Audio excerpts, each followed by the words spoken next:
We are in the middle of 2012 crush, and we picked our last fruit today. Syrah and Cabernet from Blue Mountain Vineyard.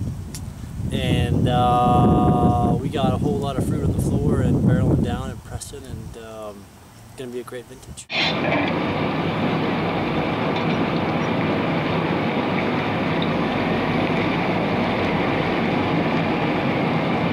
This year kind of reminds me more of 07, 09 vintage, kind of in between. A warm year, kind of a cooler spring, but we got a lot of heat units in the summer, and a really, really good vintage thus far.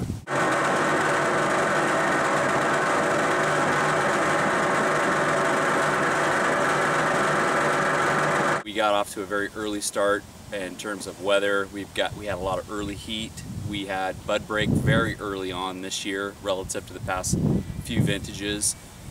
We had a lot of moisture early spring. It really kicked the plants off early, and everything was quite lush, and it gave the growers an outstanding opportunity to really work in their vineyards in terms of managing, thinning, and profiling their fruit, much more so than some of the cooler years that we've had in the past.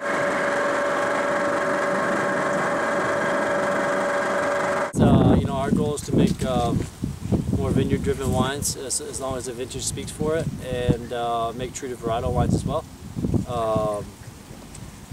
And we'll just keep growing. You know, we're 1,500 cases this year. We're plateauing. We're not going to do a whole lot more than that because I really want to keep the brand small and quaint and special.